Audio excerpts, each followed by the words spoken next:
Y ahora viene un hombre realmente muy importante, porque es un hombre que estuvo adentro de una nave extraterrestre, es un ingeniero, es un científico y es un gran amigo. Enrique Castillo Rincón.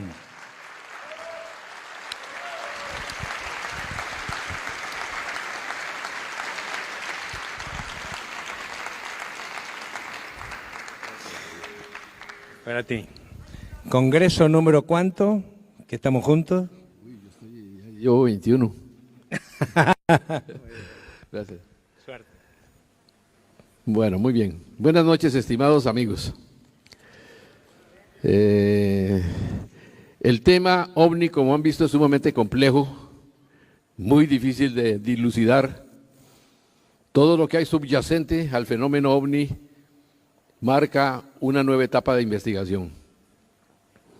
No tenemos todas las respuestas.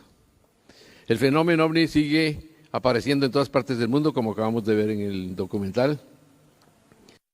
Sigue, perdón, aquella luz la podrían bajar un poquito, me está pegando directamente en la cara y no alcanzo a ver el público. Eso, gracias. Pero ahora, bueno, bien. Bueno, bien. Muchas personas se han acercado a mí ahora, de ayer a hoy, para decirme que si yo iba a hablar al final, que sí, cómo no, estoy en la lista, pero que quieren que yo cuente y relate mi historia. Yo les cuento a ustedes que yo he relatado esa historia 10,000 veces y me la sé de memoria, por supuesto, pero hay personas que se enojan y dicen, mire, yo quería información. Otros quieren oír el relato de cómo sucedió y otros quieren que hable de la parte espiritual de los pleyadinos o de los extraterrestres en general. Vale decir que yo no tengo todas las respuestas. Hay gente que cree que por haber tenido contacto con ellos, yo hago cuestiones también. Hay personas que han llegado a pedirme, dice, cúreme a mi mamá que está con cáncer. Y dije, yo no soy, usted se equivocó, yo no soy médico. Entonces se enojan y dicen que yo soy un desgraciado egoísta, que no quiero ayudar a nadie. Pero es un fenómeno que me ha pasado, siempre ha sucedido. Bien. Entonces, para ponerlos un poquito a tono, voy a hablar un poco sobre el encuentro con los extraterrestres. Después hablaré de la parte espiritual, de los mensajes que tienen ellos, hasta donde yo me acuerdo de lo que han dicho, que muchos de ellos están cumpliendo constantemente, hasta con las mismas palabras como están en el libro número 1 que ya se agotó. Bien.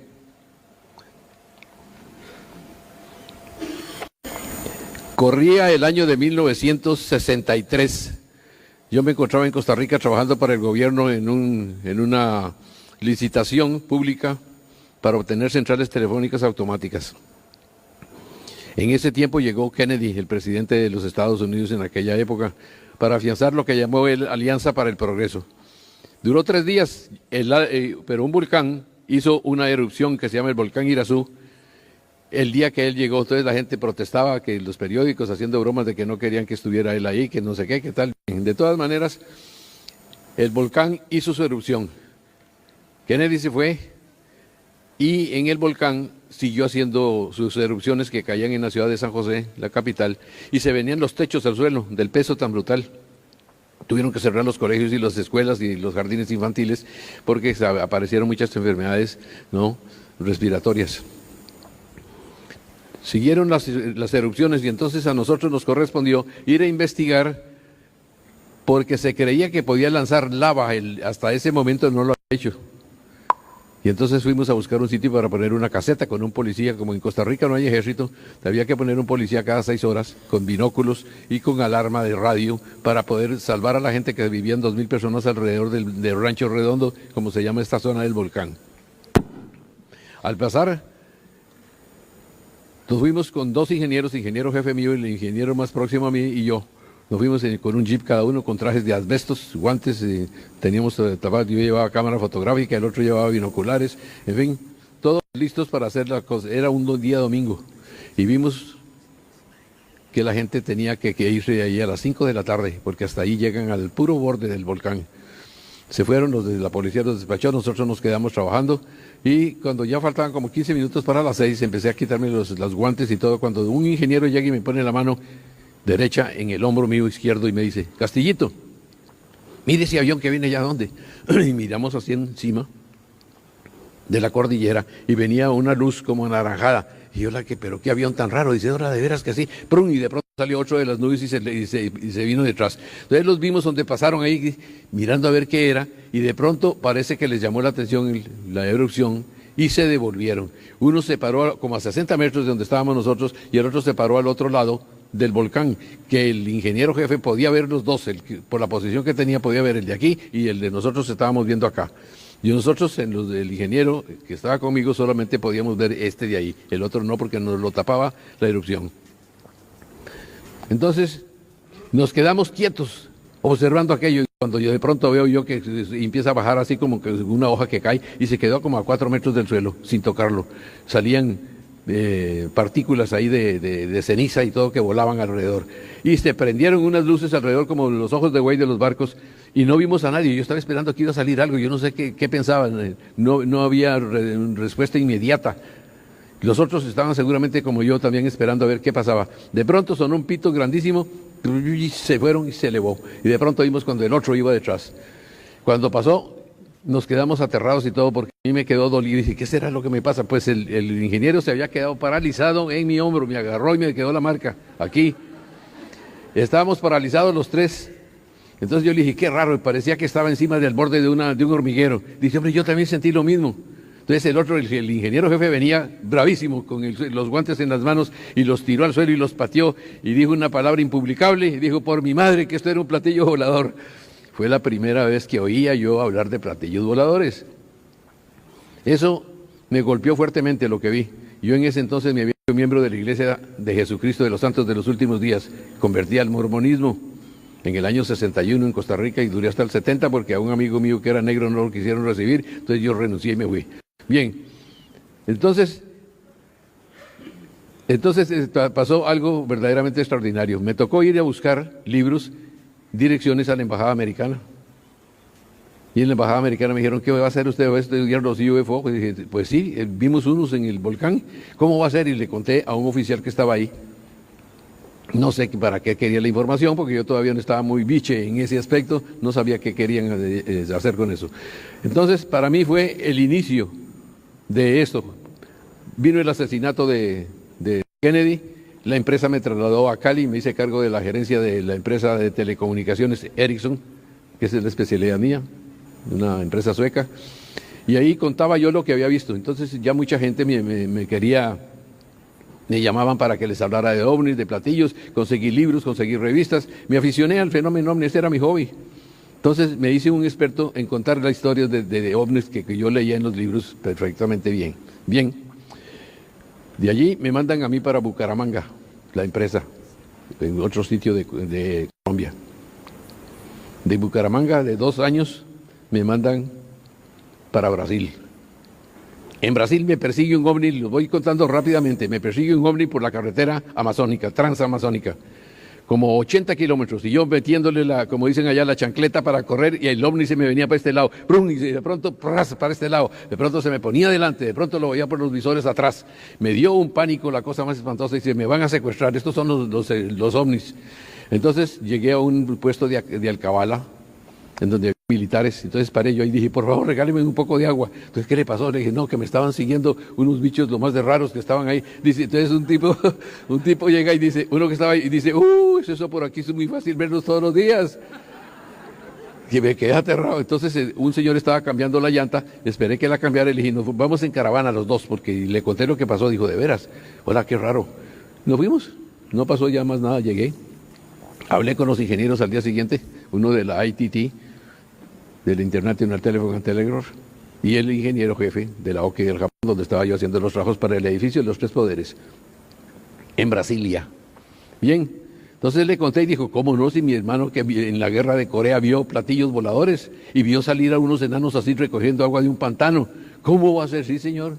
Entonces ya empecé yo a obtener datos, sacaba mis apuntes, mi libreta, vio, era así, era así, ya sé. Empecé a hacerme un experto en oír historias sobre los fenómenos ovni, y entonces yo guardaba en mis archivos particulares que ya tenía. Bien, de allí me tocó devolverme, ya terminamos el trabajo y me mandaron para Venezuela, Caracas, 1968, Caracas, donde vivo ahora yo. 1968 me quedo trabajando y a mí me ha gustado mucho el cine. He tenido dos vicios, nunca aprendí a fumar y nunca aprendí a tomar licor. Fui toda mi vida vegetariano, pero mantuve dos vicios muy interesantes. El uno era la música de tangos de Carlos Gardel. Era un fanático de esos. Y la otra, la música... Gracias. Y la otra, la música clásica, sinfónica y operática. Pero también se me había juntado desde pequeño el cine, me gustaba mucho. Como estaban dando una película de Jane Fonda que se llama Barbarella, hablaba de platillos voladores y de extraterrestres. Entonces me voy a hacer cola para ver la película. Y pasa un muchacho rubio al lado donde estaba la cola que se estaba haciendo. A ver, y le digo yo, hola Elder. Ese es el título que tienen ellos en la iglesia mormona. Elder quiere decir anciano. Y se volteó y me dijo, le dije, Elder, ¿cómo está? Le dijo, no, yo no me llamo así. Le dije, disculpe, yo creí que usted era un misionero mormón, porque son muy parecidos, tipo ario. Entonces me dijo que si yo le podía comprar un boleto, le dije que sí. Valía 5 bolívares en ese entonces y él me dio un billete de 10. Entonces le compré el boleto, entramos y me vio solo y me dijo, ¿usted lo puedo acompañar? ¿Usted está solo? Le dije, ¿cómo no? Le obsequié un chocolate y lo recibió y nos sentamos, buscamos puesto en el teatro y vimos la película. Y comentamos ahí un poco y lo invité a tomarse unos helados y también los aceptó en un almacén de estos, en una década de los Rockefeller que tiene Venezuela. Entonces yo lo llevé al apartamento en un sitio que se llama la Plaza de la Estrella, San Bernardino. Yo tenía mi apartamentico ahí esperando que le dieran la visa a mi esposa y a mis hijos. Entonces lo entré, subió, le mostré el catito y se veía la montaña del Ávila desde la ventana muy bien y tal. Le digo, ¿quiere sándwich? ¿Quiere una cosa? Le estaba preparando y le saqué jamón y mortadela y dijo, no, yo soy vegetariano, no me des eso. Pero encima habían bananos y manzanas.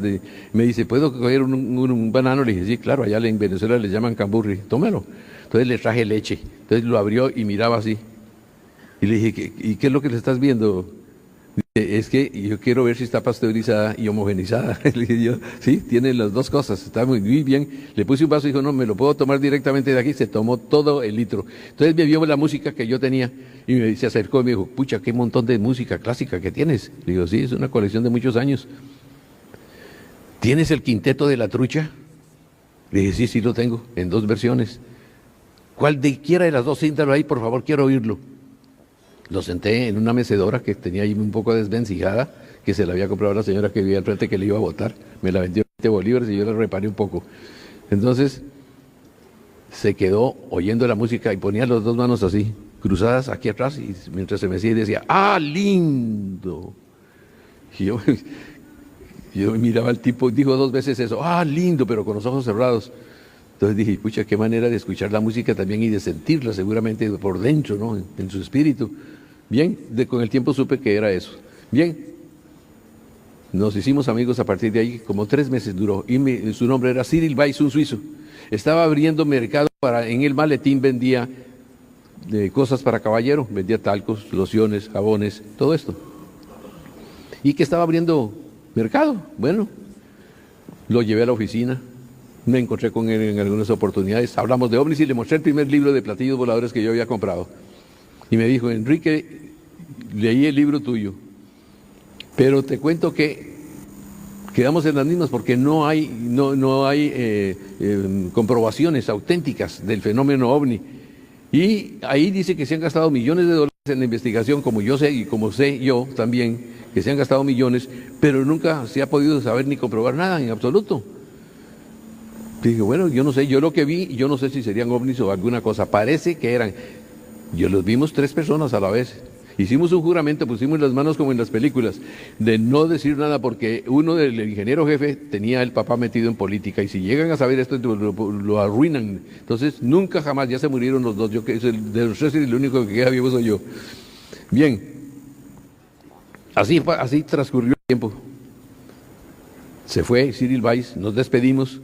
Quedamos de escribirnos, él se llevó mi tarjeta, no, él me dijo que me escribía, nunca más lo volví a ver.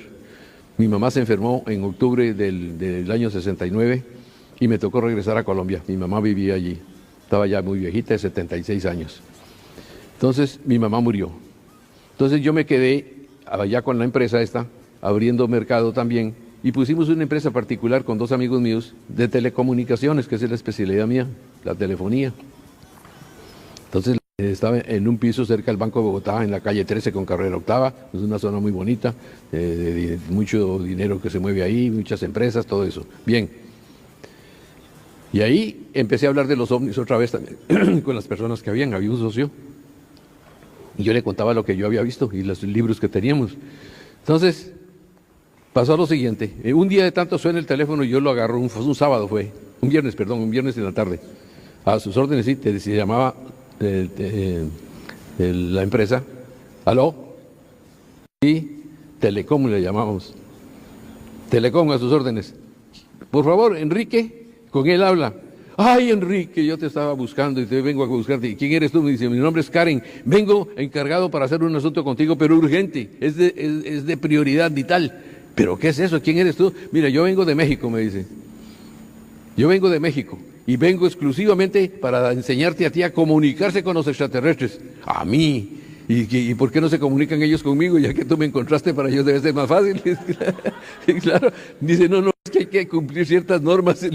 ¿Cuáles normas? ¿Y por qué a mí extraterrestres? Si es cierto que yo hablo y he leído mucho ya y todo eso, tengo una colección muy buena, pero eso me parece a mí como espiritismo. Dice, no, tienes que ir. No fui. Pasó la otra semana y me vuelve y me buscan 2 veces en la oficina con otras personas del grupo. Enrique, te están llamando. Dijeron, busquen a Enrique Castillo, busquen a Enrique Castillo. La señora era una medium de un médico venezolano que cura y lo van a llevar a los altares ya de los milagros que ha hecho. Se llama José Gregorio Hernández. El único carro que había en Caracas en el año 1919 lo mató. Al bajarse, lo mató. El único carro que había. Sí, es una historia muy simpática también.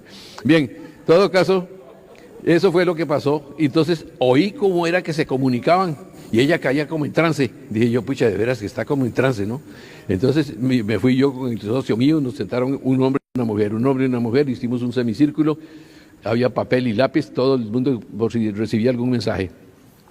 Porque ya ahora era con extraterrestres y la señora esta dijo que venían de Andrómeda. Y entonces la cosa se caldeó muy bien y había mucho interés. Llegamos a reunir más de 27 personas para poder comunicarnos con los supuestos extraterrestres que había oído esta señora, que más tarde yo sabría cómo se llaman. Inicialmente no le dábamos el nombre porque el esposo no quería que estuviera metido en este asunto. Se llama Graciela Torres y nosotros le pusimos Chela, así la conocemos ahora, Chela, actual, viva también. Entonces, vino la situación de que digo directamente, oigo el asunto como unas abejas en mi cabeza y me comunico y oigo la voz, Enrique, levántate. Entonces me levanto yo y me pongo así y empieza la comunicación. Bla, bla, bla, bla. Gracias, eso es. Bien, nosotros venimos de las Pléyades y tenemos una misión que realizar en estos países, pero hemos llegado primero a Colombia por las necesidades imperiosas que hay de poner en manos del público nuestra existencia. Dice, y no quiero hablar de la parte espiritual todavía, de nuestra existencia. Ya quizá, bien, y entonces yo me quedé aterrado. Toda la gente cuando me desperté casi me caigo al suelo, todo el mundo me estaba frotando las manos y me echaban energía en la cabeza por todas partes. Bravo Enrique, hermano Enrique, tal. Y ya empezaron a verme a mí como algo especial. Y yo estaba aterrado de lo que estaba sucediendo. Entonces me dicen, no, es que usted empezó a hablar inmediatamente, es como un televisor. Lo prendo y empieza a hablar enseguida. Bueno, me atribuyeron un montón de cosas a mí que yo no tengo en realidad, ¿no? La gente fue fanática y querían verme a mí de alguna manera así, de esa forma. Eso fue para poder tener contacto con ellos y me pusieron una fecha después. Duré 3 meses cambiando inclusive la forma de comer, de alimentarme. Mi esposa discutía conmigo, me peleaba porque yo llegaba a un cierto tipo de comida que ella no sabía por qué era que lo hacía. Yo quería saber, yo quería indicarle, pero me habían dicho que no dijera nada todavía en la familia. Bien, entonces duré 3 meses de esa manera, hasta que al fin me llegan y me dicen, Enrique, el 3 de noviembre de 1973, del año en que estábamos ahí, vamos a tener el encuentro, el contacto. Te vamos a enseñar y a señalar en dónde va a ser. Pronto, dijo tal, y se cortó la llamada. Y empecé entonces a soñar, de ahí en adelante, en colores, ver una laguna y ver vegetación y todo a un lado. Dice, este es el sitio, Enrique, guárdalo bien en tu memoria, me repitieron 2 veces. Sí, al día siguiente se me olvidaba, pero después volvían ellos y reaccionaban de nuevo. Dice, esto va a aflorar en el momento. Entonces ellos pusieron una esfera debajo de de una piedra y de unas raíces de un árbol grande que había ahí. Dice, esto tienes que tomarlo. Cuando llegues a la zona, tienes que tomarlo. Muy bien. Entonces ya todos los miembros del grupo me saludaron y que salí como un héroe. Y a mí me gustaba. Salí como un héroe, todo el mundo echándome la bendición, hermano, que Dios lo cuide, que el Señor Jesucristo. Yo estaba viendo que la cosa se estaba torciendo un poco y que se estaba volviendo como muy mística. Pero yo pues, todavía, como le digo, empezando a ver qué era lo que estaba sucediendo, pues me aguanté. Y gracias a eso pasaron otras cosas interesantes. Bien, entonces me despido, me prestan una ruana, que yo no tenía ruana, me prestan una ruana y un sombrero campesino, para no llamar la atención. Y me dirijo a la laguna que me habían dicho y tal. Está como 80 a 90 kilómetros de Bogotá, hacia el norte, hacia un sitio que se llama Boyacá. Bien, me meto por el camino que me señalaron y llego hasta allá y llego tarde. Como buen latino, llegué a las 8:15. Para que ellos también supieran que aquí somos impuntuales. Bien, entonces pasa lo siguiente, yo llego y miro para todas partes, el agua golpetea en las orillas, el agüita y tal, y miro yo, pasa un murciélago, una lechuza, oigo las ranas croar, los sapos, los grillos, los animales propios de esas zonas, mucho árbol. Entonces vi la curva que me habían mostrado y dije, esta es, había otra más grande, y dije, voy a meterme en esta primero. Entonces me metí ahí y empecé a caminar para allá y para acá. Y empecé a mirar, dije, el cielo está haciendo como frío, hay un poquito de viento. Y si no es cierto, que fue puramente la mente mía, me engañaron la muchacha que recibía. Todo eso se me vino. ¿Y quién le va a pagar el sueldo a los empleados? Que yo soy el que firmo los cheques de mi empresa, ¿no? Todo eso pensaba y hoy se me llenaba esto de un montón de pensamientos y yo no sabía para dónde agarrar. Entonces fui para allá, caminé para acá y agarré la esfera. La puse rápidamente en el suelo porque se calentó y salieron unos rayos de luz por varios punticos como de aguja y se iluminó todo. Entonces yo miraba y miraba a ver si me estaban viendo ahí y yo la devolví y la levanté otra vez. Y en la mano, otra vez igual, 2 rayitos de luz de colores azulosos, violeta. Y la puse por segunda vez en el suelo. Entonces la toqué ahí y dice, estaba fría. Se calentaba, era en mi mano. Entonces vi que no me hacía daño. Yo la moví a ver si era una bomba. y no, silenciosa, ¿no? Con los huequitos ahí y era muy liviana. Entonces me quedé con ella en la mano tal como ellos dijeron, siguiendo sus instrucciones. Entonces empecé a caminar para allá cuando de pronto oigo una cosa que hace... Y veo donde salen 2 naves, pero no las vi salir del agua, venían chorreando el agua hacia atrás porque venían inclinadas así. Entonces dije, estaban dentro de la laguna. Dieron la vuelta, se iluminó todo como si acabara de salir el sol. Se puso todo pero claritito y de pronto se acabaron los ruidos de los animales que hay por ahí, los aves y nada, ningún sapo volvió a croar. Parece que sintieron la fuerza electromagnética porque todo se suspendió y yo me sentí como caminando como en cámara lenta así y miraba yo para todas partes como extraño y de pronto veo que una de las naves se quedó allá y la otra se vino hacia mí y yo veo donde viene así y se queda como 40, 50 metros y bajan perpendicularmente 2 astronautas, los veo donde la mano así y los veo, ya no los vi cuando se posan en el suelo porque los árboles tampoco me lo dejaban ver, pero vienen caminando en zigzag así, uno por aquí y el otro por allá. Y yo entonces a mí me dio miedo, dice, me van a agarrar, fue lo primero que pensé, ¿no?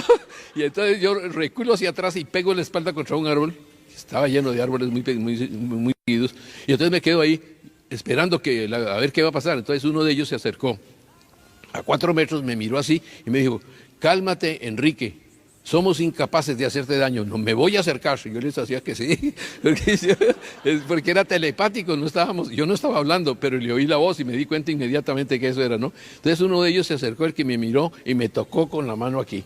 Qué sensación de paz y de seguridad tan asombrosa que sentí. Yo nunca había sentido algo igual, nunca. Ni siquiera en brazos de mi madre, me imagino yo. Pero fue una cosa tan impresionante. Y se quedó y dice, ven, vamos a subirte. Entonces yo empecé a caminar, uno se puso aquí al lado, el otro adelante me miraba donde iba. Y me di cuenta que no estaban tocando el suelo, sino como a 2 pulgadas, con una luz fluorescente, caminaban. Y yo, qué raro, pero no, bueno, me quedé callado y me llevaron hasta una zona libre de árboles y me dijeron, párate aquí. Me quedé ahí. Entonces, brum, la nave se viene. Y entre otras cosas le calculé 45 metros de longitud por unos 18 de altura. Entonces se vino y se puso encima de mi cabeza, vertical, allá arriba. Y tiró un rayo de luz que me envolvió como 1 metro alrededor. Y yo vi que los guijarros, las hojas secas, las piedritas, todos los terrones de barro, de todo esto, saltaban. Chic, chic, chic, chic. Entonces me suelto como 10 centímetros del piso y me quedo moviéndome así. Y empiezo a subir. Moví el brazo nerviosamente y sentí que era sólido, ya como vidrio. Dije, ¿qué es eso tan raro? ¿Cómo cambió la constitución de la luz? Era un rayo primero, ahora no. Sin embargo, me quedé quieto y seguí subiendo 40, 50, 60 metros. Digo, Dios mío, si me sueltan me mato yo porque... Imagínese usted a 60 metros de altura sostenido por un rayo de luz. Y entonces se abre algo así, una puerta donde voy subiendo, se abre la compuerta y quedo parado así encima, se cierra por debajo de mis pies y veo que está ahí es un salón hexagonal. No hay nadie, está solo. Entonces yo no me quería mover mucho de mi sitio a ver qué era lo que pasaba, me moví un poco. Entonces oí una voz que dice, Enrique, desnúdate. Y digo yo, aquí también. No, eso es una invención mía para que se ría porque tiene también sus altibajos y sus chistes, no, eso no es cierto. Bien. Entonces, me dijeron que me desvistiera, entonces me quito el sombrero, pero como no había dónde colgarlo, pues lo tiro al suelo y me quito la ruana y la dejo en el suelo. Cuando ya me quito la ruana, me doy cuenta de que hay algo raro. Entonces agarro y sacudo la ruana y agarro el sombrero. No hay sombra. No había sombra. Me moví la pierna por aquí, por allá y nada. No, nada. ¿Y la luz? ¿Dónde está la luz? Está todo iluminado y no vi de dónde salían las luces. Nada de eso. Era como color marfil las paredes. Y entonces escucho por 5ª vez que me desvista. Y entonces me desvisto. Y llegó un momento que yo no sé por dónde agarrar, ¿no? Yo mirando desnudo y me sentía incomodísimo. Y de pronto se ve una luz y se empieza a salir de las orillas de la pared con el piso un humo como azuloso y se invade totalmente el recinto donde estaba. 4, 5 segundos. Me acordé como que los nazis que me quemaban a los judíos durante la Segunda Guerra Mundial en las cámaras de gas. Y dije, uy, me van a hacer conmigo lo mismo, chicharrón. Pero entonces eso se fue de pronto la luz, todo lo que había, el humo y tal. Entonces me dicen ya, vístete, que ahí sí no esperé las 5 veces, y me agarré y me vestí rapidísimo, pero no tenía dónde poner esto, y la esfera la tenía aquí, y la había dejado acá, bien. Entonces me quedé mirando, no habían remaches, no habían tuercas, no habían tornillos, no había nada. Dije, pero ¿qué Castillo? Me dice, yo soy Cyril Weiss. Le dije, sí, yo soy Enrique, como Tarzán y Chita. Yo Tarzán, tú Chita. Digo, pero ¿no te acuerdas de Caracas en el año 69, a la entrada del teatro? Cyril, el suizo, pero no me volviste a escribir. ¿Y tú qué haces aquí?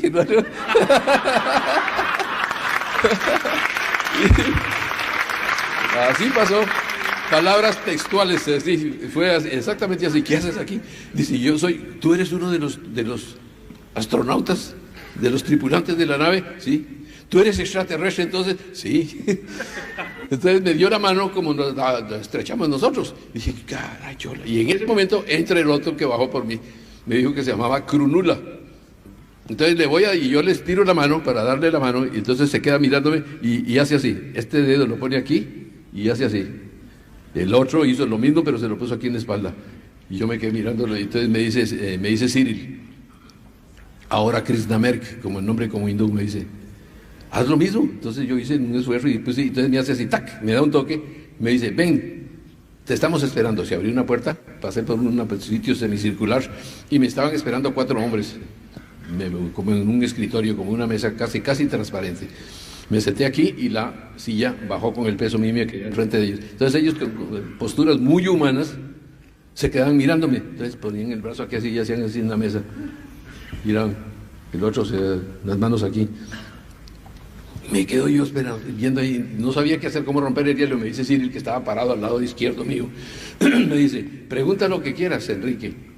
Pregunta lo que quieras. Entonces yo digo ¿quiénes son ustedes, hermanos? ¿De dónde vienen y por qué a mí? Esa fue la primera pregunta que hice. Entonces ellos hablaron en su idioma porque había muchas S y muchas Z. Y yo, caracho, ¿Cómo me hace de falta el esperanto? ¿Ve? Y entonces se rompió el hielo, entonces llega el comandante y hace esto.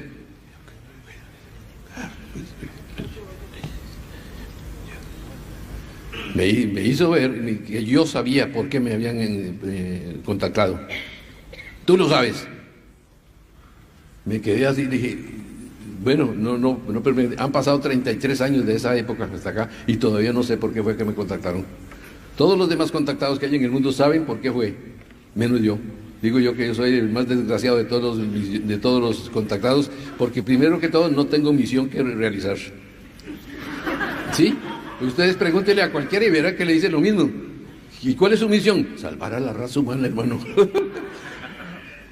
No han podido los que saben, le digo, va a hacerlo usted. Entonces, eso sucede con casi todos, generalmente, las investigaciones que yo hice para comparar con el caso mío, me decían lo mismo. Yo tengo todo apuntado, las fechas, los datos, de quién era el contactado, de tal. Bien, entonces, ante una situación de esa que habían estos 4 hombres y que me estaban dando ya las respuestas que yo estaba haciendo, entonces la otra fue, ¿de dónde vienen ustedes? Entonces el comandante llega y habla y me hace así.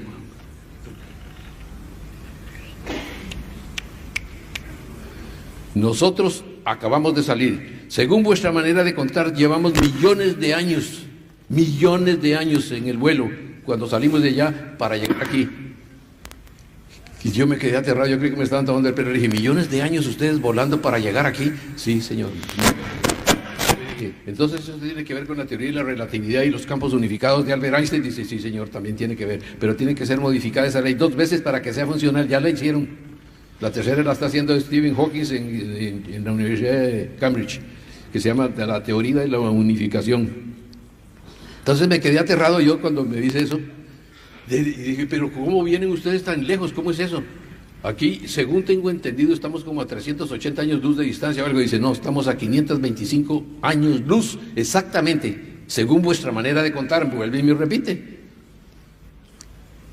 Bueno, entonces me quedé a la expectativa de todo, de lo que iba a pasar, de cómo lo iba a suceder, y empezaron los diálogos más profundos. Entonces, una cosa que me acuerdo de ellos siempre, y me da a mí me da una tremenda y profunda satisfacción, es de que ellos, por su gran inteligencia y su gran acervo de sabiduría universal, ni siquiera local, universal, bajaban su inteligencia, su conocimiento al nivel de Enrique Castillo. Ahí me di cuenta lo grandes que eran, la inteligencia tan brutal que era, porque ellos no podían hablar de tú a tú, yo no podía hablar con ellos. Bajaron y descendieron su inteligencia y su conocimiento para que yo entendiera lo que me estaban diciendo. Eso siempre que me miré agradecido, porque no me sentí mal ante ellos, con esa sabiduría tremenda. Entonces me doy cuenta que esos vienen obedeciendo a un plan cósmico elaborado de la mayor altura por jerarcas que se pueden llamar, ¿qué les diría yo? Logos solares. Porque la Tierra empezó a padecer varias situaciones sumamente difíciles, y ahora estamos entrando en el tiempo de destrucción, que se llama precisamente, y que los extraterrestres que tenían algunas razones de estar aquí, pregunté, ¿ustedes hay algún asunto? Y me dijo algo que me dejó estupefacto. Se me fue el habla y duré varios días un poco ensimismado en mí, pensando en qué era lo que me habían dicho, si era cierto o no. Se los digo a ustedes. Pero tómenlo con mucha calma, no lo tomen definitivamente solamente porque lo digo yo, que estuve a bordo de un platillo volador.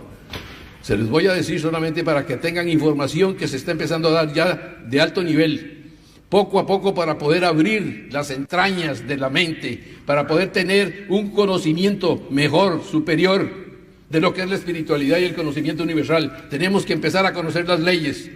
Entonces, cuando yo le pregunto eso, me dijo uno de ellos, vosotros estáis hechos con partes del infinito y de las estrellas, pero no lo sabéis porque estáis dormidos.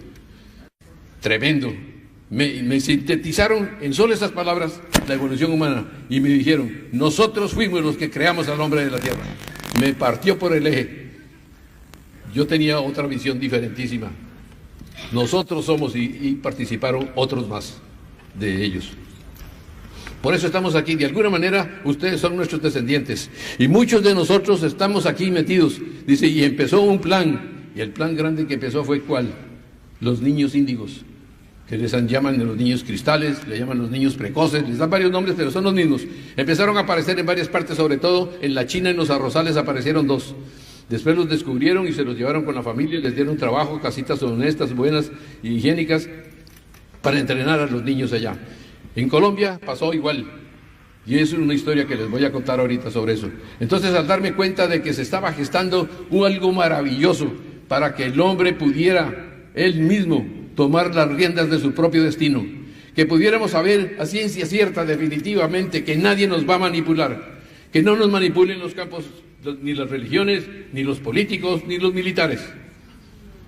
La manipulación ha existido siempre y yo creo que va a seguir todavía por mucho tiempo, pero individualmente los individuos se pueden quitar el yugo, y eso solamente en base a una sola razón: adquirir conocimiento. El conocimiento nos da sabiduría, y el conocimiento y la sabiduría nos da libertad.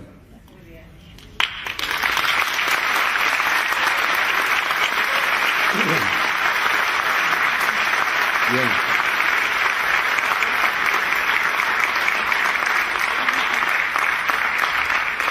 La aventura con los hermanos mayores, como les puse yo, que le dio la vuelta al mundo el nombre. Por todas partes le llamaban ya igual, hermanos mayores. Fue una verdadera odisea de conocimiento, de satisfacciones múltiples. Aprendí a hablar en público por primera vez. Se me destrabó la lengua, como decía un amigo mío. Pude hablar en público y muchos creyeron que yo había adquirido realmente el poder del verbo, porque mucha gente llegaba a oírme.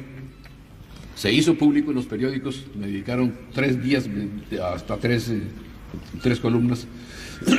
Y entonces la gente llegaba a buscarme a la oficina. Eso se me volvió un pandemonio todo. La gente llegaba: mire, señor, yo quiero contactarme con él, recomiéndeme que yo también puedo hacer lo mismo. Entonces eso era una locura. Me tocó cerrar la oficina por 8 días y irnos por otra parte, porque no se podía, la gente no me dejaba trabajar, ¿sí? Entonces me empecé a dar cuenta de lo peligroso que me había metido yo. Dije: ¿y por qué me metieron ellos ahí? Quiero saber qué es lo que pasó.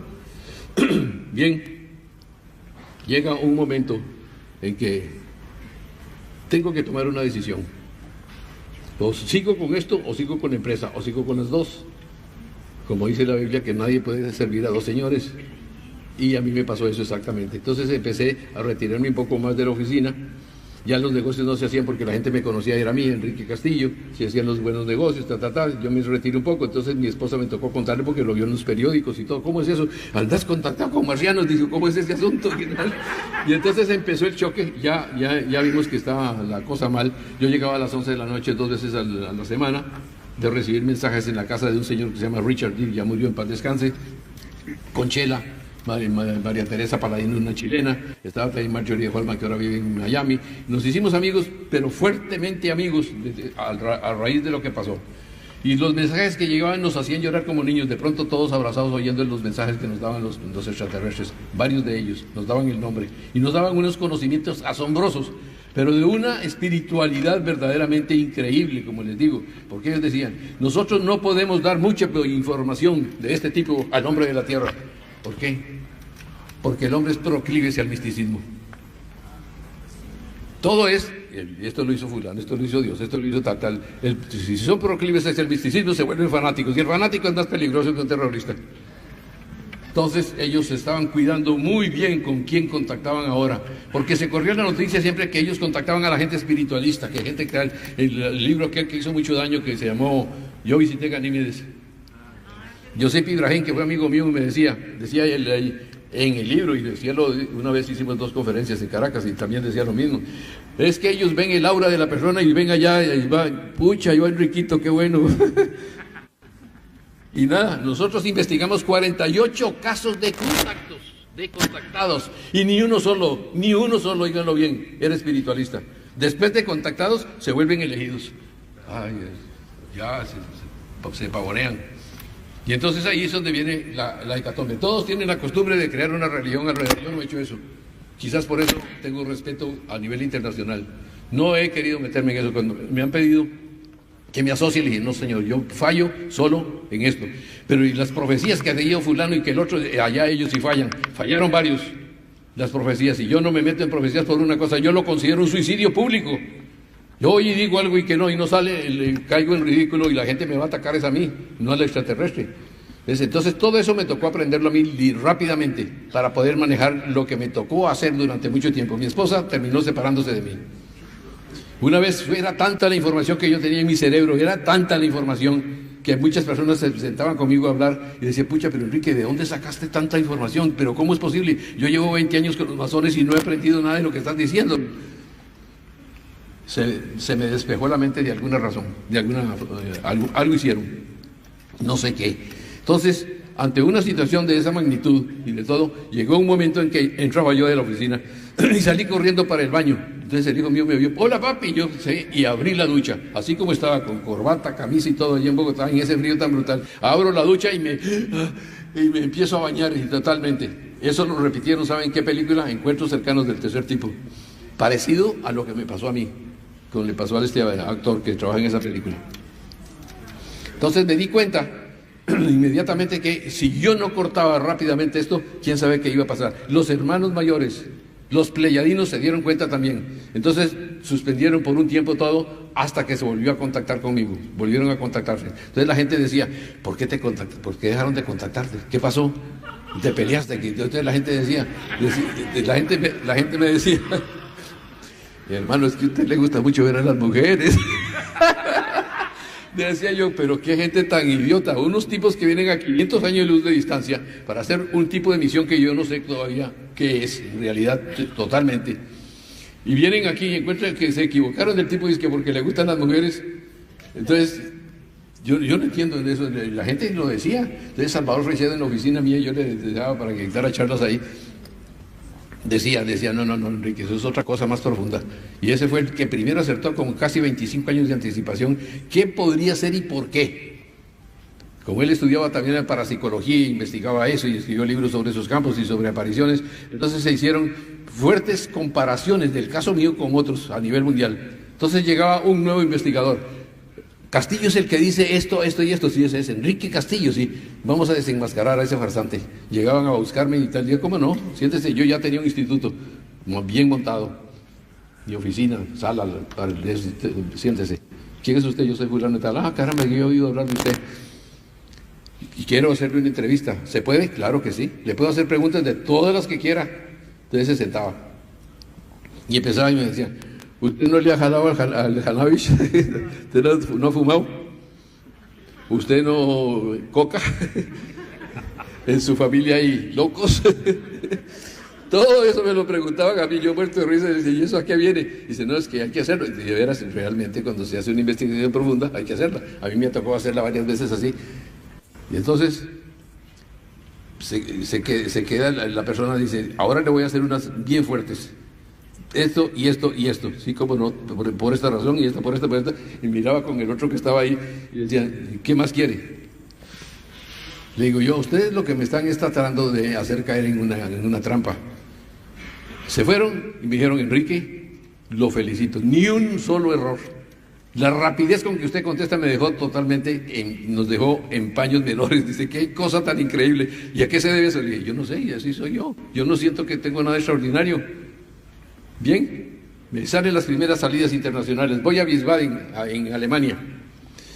Salgo por primera vez. Allá está Hermann Ober y hay varias personas muy importantes. El padre de la astronáutica. Y resulta que se ponen a escribir en una libretica de todo lo que me preguntaba la gente cuando yo estaba allá en el estrato, allá hablando.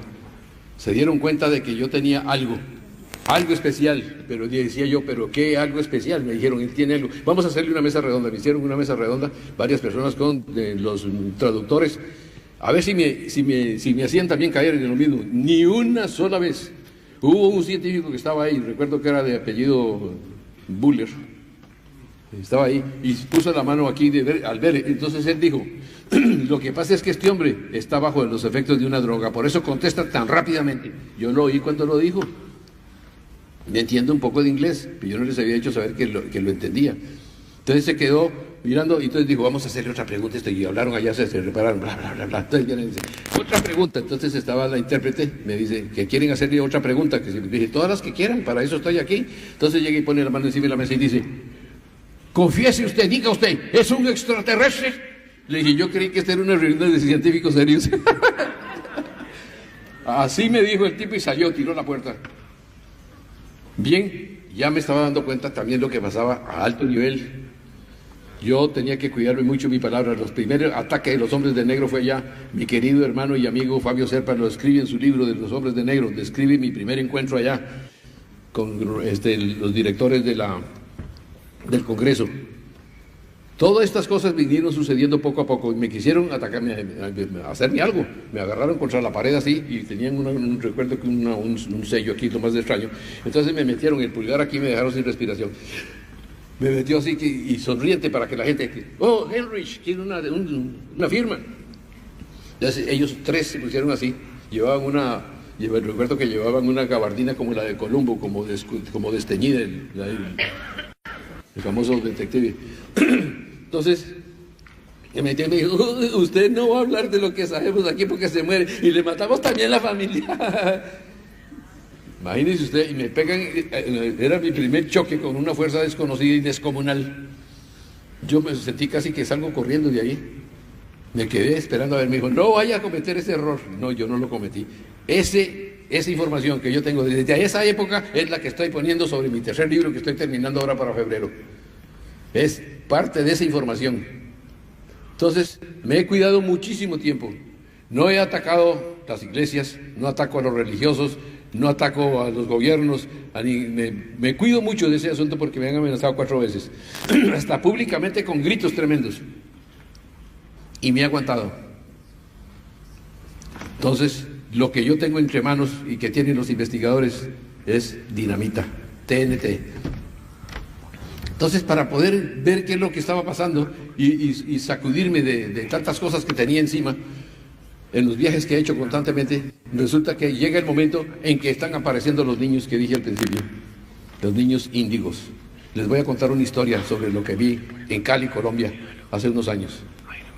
En una de las conferencias mías me recomendaron hablar con los padres del niño, bla, bla, bla, bla, bla, fui con un amigo mío y ya viene lo que sucedió.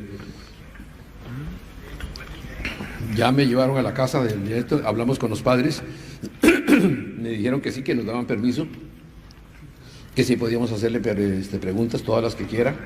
Dice, pero que no se dé muy por enterada la gente, porque la gente de aquí por es muy escandalosa y que no sé qué, y tal. Así como no se preocupe.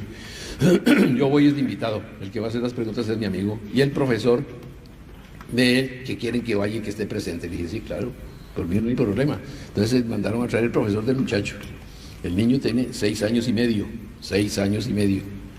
Vive en un barrio de clase baja.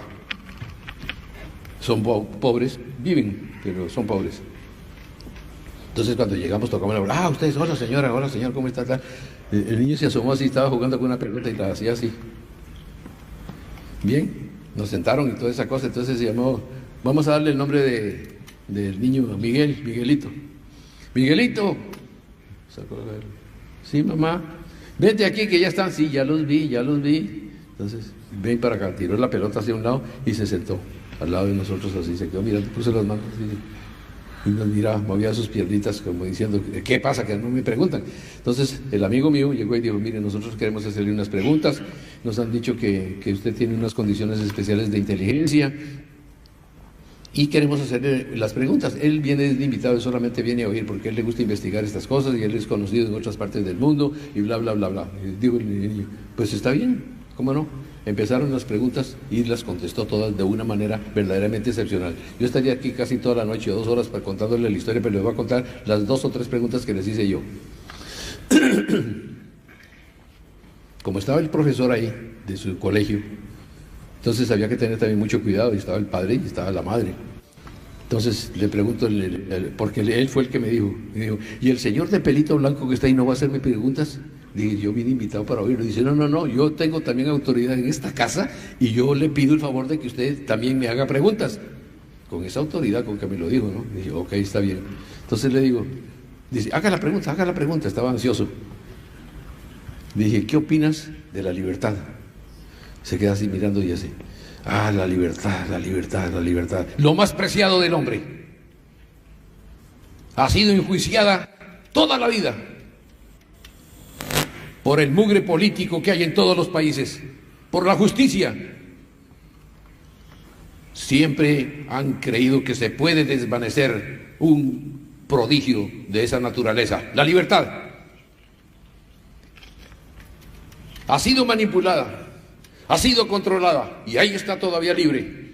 Hay hombres libres en todas partes del mundo como lo hay los esclavos, pero el que logra entender qué es la libertad da su vida por él y permanece libre para la eternidad. Escucha, yo cuando oigo hablar de esa manera, con esas palabras y esa cosa, se me puso la carne gallina. Dice, por lo tanto, la libertad tiene que ser defendida. Y para que tenga valor la defensa, tiene que ser, dice, auspiciada por la justicia. Así es que funcionan las cosas bien. He estado viendo yo a fulano de tal y a sutano en un libro que habla sobre esto y y creo que están muy perdidos. Así no es el asunto. La libertad hay que ganársela. La libertad tenemos que pelearla. Tenemos que sentirla. La libertad es lo más preciado del hombre. Repitió otra vez. Y si yo me quedé estático, ¿no? Maravilloso la forma de hablar. Me dice, ¿quiere otra preguntita? ¿Tiene otra? Le dije, sí, también. ¿La puedo hacer? Sí, cómo no, hágala. ¿Qué opina usted de la manipulación? La manipulación, ja, la manipulación. La manipulación tiene casa de 3 pisos. Es algo enorme, es un adefesio. Es el control de las mentes y de los espíritus humanos.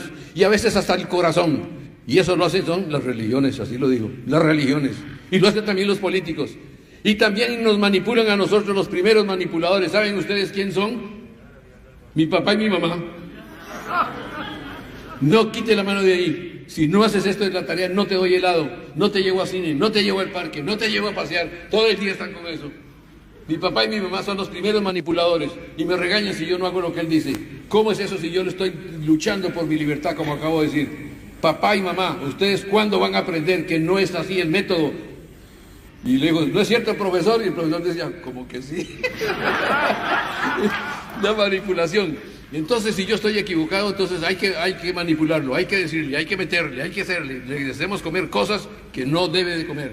Yo soy vegetariano y mi mamá me parte salchichón aquí y chorizos y no sé qué cosa. Y yo le digo que no me dé nada de eso. Me pone una Coca-Cola que da cáncer. Me dice, yo quiero tomar leche pura. Yo quiero es comer otras cosas. Y ya le he dicho, mamá, una ensaladita de estas no es ni muy cara, se pueden hacer y todo. Sí, hijo, pero tú sabes que... No, mamá, mire, ya que están los señores aquí, aprovechando que la mamá no le iba a decir nada, que no, estando nosotros ahí, ya está lo inteligente. Dice, ¿por qué no hacemos un pacto, mamá? Usted me da la comidita que tiene y yo feliz. Y le sale más barato. Entonces digo, sí, hijito, te la voy a hacer. Dice, acoste, mamá. Papá, conste, mi mamá oiga lo que dije, que me va a hacer la comida que a mí me gusta. Soy vegetariano, pero mi mamá me agarra los domingos de la mañana y me lleva a misa. Yo no quiero ir a misa. He estado 3 o 4 veces ahí, y ahí no hay nada nuevo para mí, y ahí no hay nada que le enseñe al hombre la libertad. Ahí hay manipulación también, y la manipulación es en base al temor. Entonces el chiquillo dice, esa manipulación va a seguir constante también, hay que liberarla de alguna manera, porque los que enseñan, y miraba así de reojo al profesor, porque los que enseñan no tienen la noción primaria de qué es eso que estoy diciendo, y entonces no pueden enseñar bien. Los profesores y directores de colegios en los que yo estoy son estúpidos. Se puso el maestro, se puso la cara roja y ni reviró ni nada. Son estúpidos y yo no puedo, no me aguanto a los estúpidos. Bien. Vino otra pregunta. Entonces, pero digo, se la voy a hacer yo a usted. Hágala. ¿Usted qué opina de la música clásica? Me tocó la vena del gusto. Le dije, pucha, la colección mía es eso, música clásica, sinfónica, operática. ¿Así? ¿Y usted qué opina del que hizo la 9ª sinfonía? Le digo yo, ¿cuál? ¿Mozart? ¿Beethoven? ¿Cuál dice usted que es? Yo digo que es Beethoven. Dice, sí, señor. ¿Usted ha oído las 4 estaciones? Sí, las he oído. ¿Y quién es el autor? Antonio Vivaldi. Y empezamos a una discusión de quiénes eran los maestros, quiénes hacían esto, quién eran los otros, quién era el que cantaba, quién era el otro. Y nos encontramos muy bien ubicados los dos, hablando de lo que le gusta a él y lo que me gustaba a mí. Entonces terminamos la charla y todos salieron contentos y tal. Me dijo, papá, mamá, ¿usted cree que ellos podrían venir aquí con más frecuencia para hablar? A mí me gusta hablarles con gente que sabe, gente que piensa. Entonces se quedó así el muchacho y el maestro veía así como a que no iba a estar en la presentación, porque él dijo, la gente que sabe, no sabe nada. Bueno, y entonces así fue, y la madre dijeron, yo fui 2 años después porque tuve muchas cosas que hacer. A los 2 años fui y ya no vivían ahí. Se los habían llevado, nos contaron los vecinos de la calle del frente, que una noche llegaron en 2 automóviles y se los llevaron. Llevaban maleticas pequeñas y dejaron ahí todo. ¿Sabe para qué? Para llevárselos para una potencia. Allá los ponen a estudiar, les dan trabajo a los padres, les dan buena alimentación, les dan lo que quieren y están trabajando con niños superdotados. Este muchacho te dice era telépata ya y te hacía pruebas de telequinesis y movía una cajita de fósforos a distancia. Hacía cosas extraordinarias ya. Entonces ese con 6 años y medio que desaparece para llevárselo para estudiar, ponerlo a estudiar, ya eso es un plan. Eso ya no es casualidad. Entonces los están poniendo en varias partes muy importantes donde van a crecer. Hasta que ellos se dan cuenta de que son los niños índigos. Todavía no lo saben. Algunos lo saben, pero que hay ya muchos de 25 años. Eso empezó en los años 70, más o menos. Entonces hoy en día tenemos ya varios de ellos en puestos claves donde ellos se van a comunicar telepáticamente para poder hacer lo que les corresponde hacer. Ahora, ¿qué es lo que les corresponde hacer? Yo no sé. Yo no puedo decir que es que vienen a salvar el planeta Tierra o a salvar a mi amigo o algo, no sé. No sé, lo ignoro totalmente. Lo que sí sé con absoluta certeza es que están ahí. Y esos son los mutantes de la nueva era, son los mutantes del pensamiento, son los mutantes espirituales. No son mutantes que salen con 6 dedos o ojos torcidos o algo, mutaciones o algo físicas o algo. No. Son mutantes del pensamiento, son mutantes del espíritu. Es la nueva forma de acercarnos nosotros a encontrar lo que llamamos religión. Es una nueva religión, porque alguien me decía, Enrique, ¿y usted cómo hace que no tiene religión? ¿No le hace falta? Le dije, no me hace falta. Pero es que de todas maneras yo estoy afiliado a la religión más alta que existe en el universo. Dice, pucha, ¿y cómo es eso? Dije, sí, esa es la que yo estoy. No te pregunto, déjame a mí, pregúntame, decime, por favor, no seas egoísta. Es que le digo yo, la religión más alta que hay en el universo entero es la verdad. La verdad. Entonces se quedó el tipo pensando y dice, sí, señor, tienes razón. Le dije, cuando tú saborees la verdad y pruebes lo que es la libertad y la defiendas, totalmente convencido de que estás trabajando en algo muy bueno, cambiará tu vida y cambiará la de las personas alrededor de ti. Ese es el principio básico que se está empezando a notar aquí. Y ya muchos de los investigadores a nivel mundial, tuve oportunidad de hablar con 2 de ellos, está sucediendo dentro de los anales de la militancia. Los militares están haciéndose cambios ahí, y ahí hay ya de ellos, y los militares están empezando a sospechar que debe haber algo metido ahí, ¿no?, que viene de origen extraterrestre. No saben cuál es, ni lo van a encontrar tampoco, pero sospechan que de ahí sale la información. Algunos de ellos que están ahí metidos por aquí, están metidos otro por allá, otro por acá, y entonces toman la información, se las dan, y ellos, como jugando de ajedrez, saben cuáles son los movimientos que tienen que hacer ahora en el futuro. Ya hemos visto que hay aquí, la doctora Popovich ya nos dijo y nos vio y vimos que hay debajo del agua, que están por todas partes. Los ovnis están apareciendo. Hace poco en Chile dice que se desaparecieron 100 niños, hace como 4 meses, y el gobierno ocultó. Hay otra población de Brasil que se perdieron como 8, también ocultaron la información. Yo tengo ahorita el esqueleto de un chupacabras, que lo tengo allí en Venezuela, para hacer varios estudios, y los que hicieron los estudios no lo han podido ubicar, no saben de qué se trata, de qué animal, parece un híbrido. Pero entonces todas estas cosas que están ocurriendo tienen su forma de ser, no es una casualidad, no están jugando los extraterrestres, nosotros nos estamos jugando la vida aquí, de acuerdo a nuestros pensamientos, de acuerdo a cómo pensemos, de acuerdo a lo que hagamos con el conocimiento que adquirimos. Pero eso es de nosotros nada más. Ellos no van a venir a salvarnos, es decir, no es que ellos pueden venir a salvarnos, pueden, pero no pueden. En primer lugar porque el albedrío es muy difícil de romper. Y no es libre albedrío, oiga bien, y dije albedrío, porque albedrío es una cosa y libre albedrío es otra cosa, y nosotros no tenemos libre albedrío, nosotros no podemos hacer lo que nos da la gana, la sociedad nos marca, pero el que tiene albedrío sí puede levantarse y decir, ese castillo está hablando pura basura, me voy, y si tiene derecho de ir, eso es así, pero el libre albedrío No funciona así. Es otra cosa totalmente diferente. Ya la planteé por primera vez en Acapulco en el año 77, que es el congreso más grande que se ha hecho en el mundo. Muy bien. Entonces tenemos ya los niños índigos y ya tenemos el plan, ya tenemos el ajedrez montado, tenemos los peones y tenemos las blancas aquí y las negras aquí. A ver, ¿quién da el primer paso? ¿Quién da el primer paso? ¿Qué es lo que vamos a hacer? ¿En base a qué? ¿Qué vamos a defender? ¿Lo haremos? ¿Nos dará miedo? ¿Nos dará temor? ¿Podemos hablar públicamente sin temor a que nos hagan algo? Todavía estamos en una época que es bien difícil, pero el camino está trazado. Los hermanos mayores me dicen a mí en una ocasión: no existe el bien y el mal, es solamente un mal manejo de los conocimientos adquiridos. Sensacional. No hay nada más conducente para ir a algún lugar que no estar yendo a ninguna parte, porque es allí donde sin señales y sin ninguna prisa, indefectiblemente el hombre debe llegar. Otra muestra de la evolución humana sintetizada. Con un conocimiento tan elevado como el que estoy hablando, que lástima que no apareció el libro número 1, que los vendieron todos, en donde está la conexión, la información que se llama la lógica de la lógica. JJ Benítez duró 3 días leyendo mi libro en Costa Rica, se fue para la playa con Blanquita, la esposa, y llegó todo de Blanquita y me dice: mira, JJ está bravísimo contigo, Enrique. ¿Y eso qué le pasó? Dice: no lo has dejado dormir, no ha ido a comer. Y es: ¿pero qué le pasó? No, leyendo tu libro hasta que lo terminó. Viene Encantado, que es el libro de contactismo más importante que ha leído de todo lo que conoce. Dice: ¿cómo pudiste escribir semejante cosa? Dice: pues ahí está la historia, estoy contando la historia mía, lo que me pasó, con las mismas palabras, con los mismos testigos, con las mismas personas que me vieron, todo exactamente igual.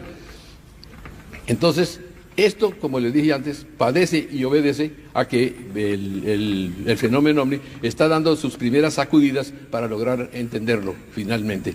Pero la parte más importante, recuérdenlo siempre, es la parte espiritual, científica espiritual, para no perder ninguno de los dos caminos. Espiritual desde el punto de vista en que ese es el que nos da el alimento que salva el espíritu. Es el alimento, es el maná del cielo, es el maná que nos lleva a nosotros a la cumbre. Pero eso tenemos que ganárnoslo nosotros, no tenemos que esperar. Somos amigos de recostarnos en las muletas del vecino. Tenemos que hacerlo nosotros y sin miedo. Solamente así obtendremos la victoria en la lucha final.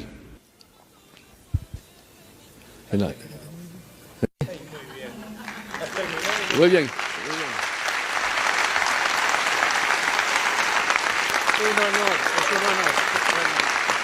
Has terminado y fue,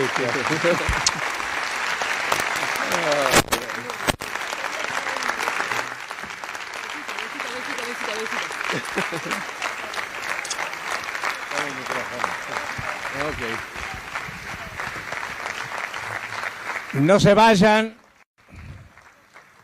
se vayan, que ya acomodamos y lo acompaño al maestro acá, ¿eh?